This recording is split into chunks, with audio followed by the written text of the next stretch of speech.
1995, I'm in Boulder, Colorado, and my firstborn is born. I'm that woke parent.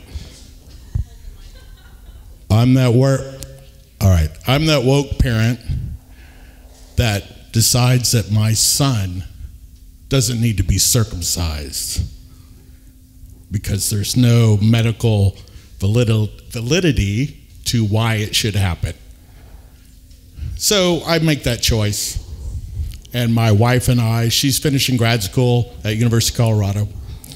We go through, I raised my son my first year, and 5 years later, we moved back to Tulsa. And I noticed that my son is struggling with the foreskin of his penis.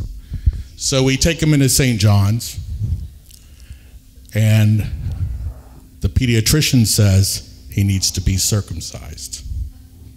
So I'm beside myself. One, I'm like, but wait, I thought, and they're like, well, your son falls under the 5%.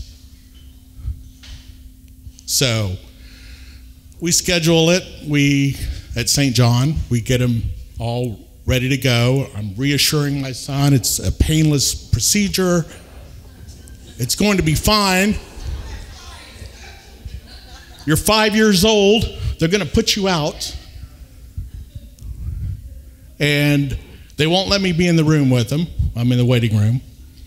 And the procedure begins. He's terrified.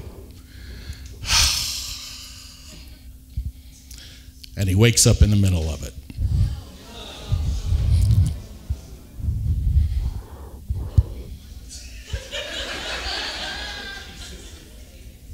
And I hear him scream. And it takes 3 orderlies to hold me back from going in there to get him. And I can hear him scream. And, it's one of the worst things you can hear is your child screaming and you not being able to do anything about it. Especially because you made a decision that you thought was woke or whatever, and I still believe it to be true. Anyway, my wife at the time, my baby mom is screaming.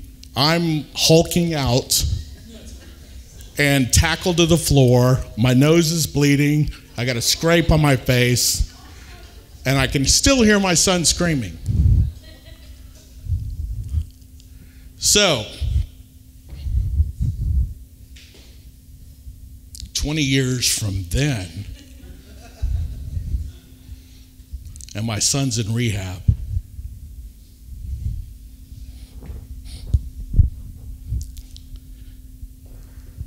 And people ask me, why are you so, you should be hard with him. You should be this, you should be that. You should lay down the law. You're too easy with him. If you don't know the story behind and you say things like that, I can tell you right now, it's a major unsupportive fuck up that you're doing.